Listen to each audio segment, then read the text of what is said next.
بسم الله الرحمن الرحيم. إن شاء الله هنحل امتحان 20 محافظة أسوان، علوم تالتة إعدادي ترم تاني، كراسة التدريبات اليومية لكتاب الامتحان 2024. السؤال الأول أكمل. رقم 1، المادة التي تقلل من الطاقة اللازمة لحدوث التفاعل الكيميائي تسمى العامل الحفاز، بتقلل الطاقة اللازمة لحدوث التفاعل. طيب رقم 2، يفرز هرمون عندما يزداد مستوى الكالسيوم في الدم، هرمون الكالسيتونين، هو هيظبط مستوى الكالسيوم في الدم. طيب رقم 3، في التفاعل الكيميائي 2Na زائد Cl2 يساوي 2NaCl، يعتبر تحول الصوديوم إلى أيون صوديوم موجب، تحول لأيون صوديوم موجب يعني فقد إلكترونات، إذا عملية أكسدة، لأن الأكسدة فقد إلكترونات. طيب رقم 4، تفرز الغدة نقط هرمون الأدرينالين الذي يحفز أعضاء الجسم للاستجابة في حالات الطوارئ. مين اللي بيفرز هرمون الأدرينالين؟ الغدة الكظرية.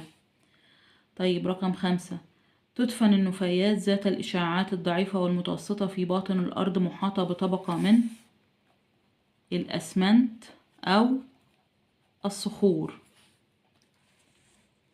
طيب رقم ب، اختر من العمود ب ما يناسب العمود A وأعد كتابة العبارة كاملة. رقم 1، الأوم مين بتساوي ج على ت، يعني الأوم بيساوي فولت على أمبير، إذا رقم 3. طيب رقم 2، بذور البازلاء ملساء الشكل وصفراء اللون، الاتنين صفتين سائدتين، إذا رقم 4 تحمل صفتين سائدتين. طيب رقم 3، الأمبير يعني شدة التيار بتساوي كف على زين، يعني كولوم على الثانية، إذا رقم 1.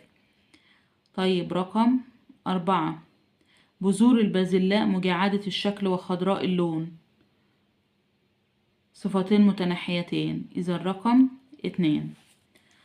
طيب رقم ج، وضح بالمعدات الكيميائية الموزونة تسخين كبريتات النحاس الزرقاء.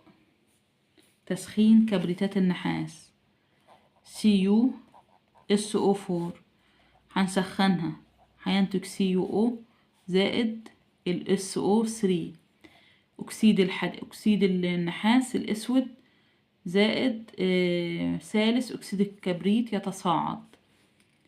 طيب رقم 2، اختر الإجابة الصحيحة مما بين الإجابات المعطاة. رقم 1، يلزم بذل شغل قدره نقط جول لنقل شحنة كهربية مقدارها 10 كولوم بين نقطتين فرق الجهد بينهما 20 فولت.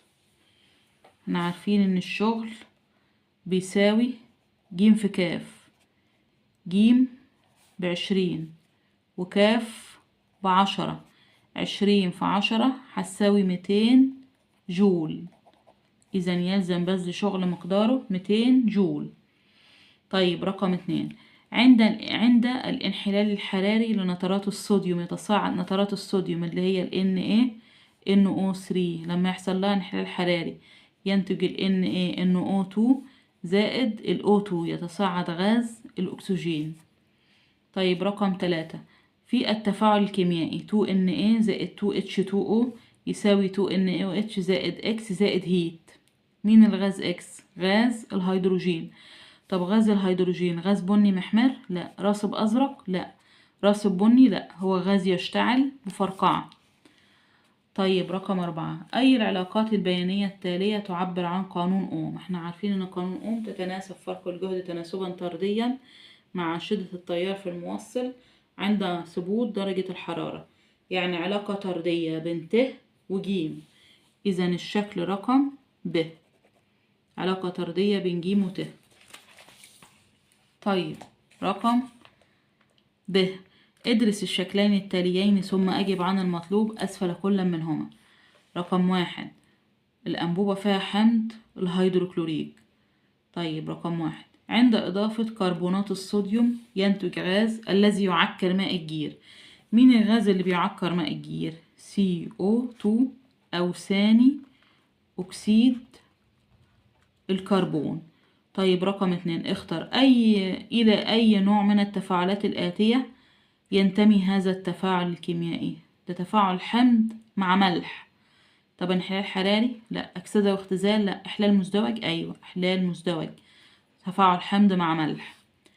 طيب رقم 2، الشكل ده نوع التيار الكهربي متردد. طب ينتج هذا التيار الكهربي من المولدات الكهربية. طيب رقم ج، في الشكل المقابل ما اسم الغدة إكس؟ الغدة إكس ورقة الشجر اللي هي مين؟ البنكرياس. طب ما الهرمون الذي تفرزه هذه الغدة ويعمل على رفع مستوى سكر الجلوكوز في الدم؟ هرمون الجلوكاجون هو اللي بيرفع مستوى السكر في الدم. طيب السؤال الثالث، صوب ما تحته خط. يتم توصيل الفولتميتر في الدوائر الكهربية على التوالي. غلط، على التوازي. تفاعل حمض مع قلوي ينتج أكسيد الفلز وماء. ينتج ملح وماء مش أكسيد. طيب رقم 3، في العمود الجاف تتحول الطاقة إلى طاقة كهربية. عمود الطاقة الكيميائية إلى كهربية. يحصل تفاعل في العمود، في البطارية، في العمود الجاف، وينتج كهرباء. إذا من كيميائية إلى كهربية. طيب رقم 4، المركبات الأيونية تكون تفاعلاتها أبطأ من المركبات التساهمية. المركبات الأيونية أسرع. طيب رقم ب، ما النتائج المترتبة على كل من وصول تركيز المتفاعلات إلى صفر في التفاعل الكيميائي؟ ده معناه إيه؟ إن المتفاعلات وصلت صفر، إن تكونت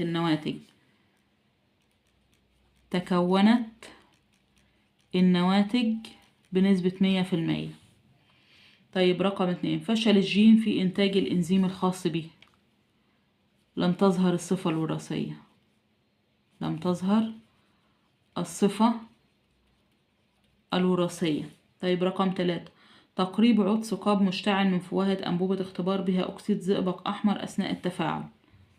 اللي يحصل يزداد عود الثقاب اشتعالا لوجود غاز الأكسجين. احنا عارفين ان 2HGO ينحل بالحرارة إلى 2HG زئبق وأكسجين. أكسجين لما نقرب منه عود ثقاب مشتعل هيزداد اشتعال، هينور أكتر. طيب رقم 4، تزاوج فردان نقيان مختلفين في زوج من صفاتهما المتضادة بالنسبة لصفات الجيل الأول تبعا لقانون مندل. لما يتزاوج فردين نقيين مختلفين بالنسبة لصفات الجيل الأول. بس الجيل الأول اللي بيظهر في الجيل الأول تظهر الصفة السائدة بنسبة 100%. الصفة السائدة بنسبة 100%.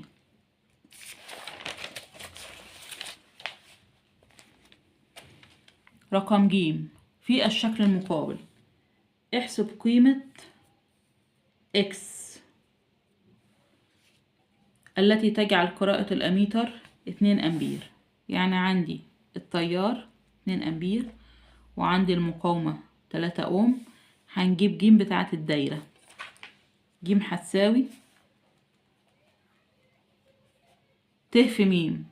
ت ب2 وم ب3. 2 في 3 هتساوي 6 فولت. إذا ج بتاعة الدايرة كلها 6 فولت. جزء منه ده بكام؟ ب2.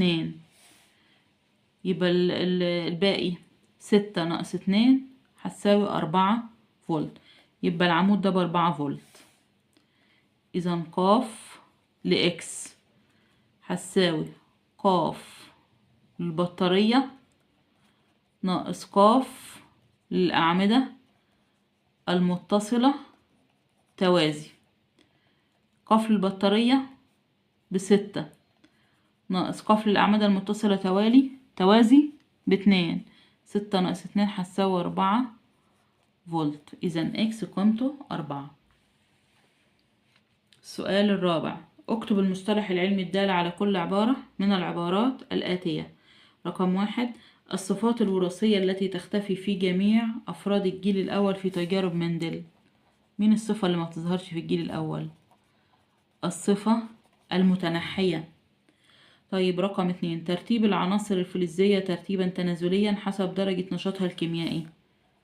ده تعريف متسلسلة النشاط الكيميائي.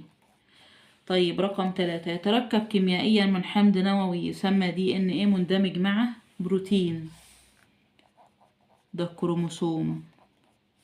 طيب رقم 4، إنزيم يوجد في البطاطا يحفز عملية انحلال فوق أكسيد الهيدروجين. إنزيم الأكسيديز. رقم ب، ضع علامة صح أمام العبارة الصحيحة وعلامة خطأ أمام العبارة الخطأ. رقم 1، صفة عدم وجود النمش من الصفات السائدة في الإنسان. صح، عدم وجود النمش صفة سائدة. طيب رقم 2، توصيل الأعمدة الكهربية على التوالي يزيد من شدة التيار الناتج عنها في الدوائر الكهربية عند ثبوت المقاومة. صح، لما نزود عدد الأعمدة بيزيد التيار في الأعمدة المتصلة توالي. طيب رقم 3، نقص إفراز هرمون الثيروكسين يسبب التضخم الجحوظي.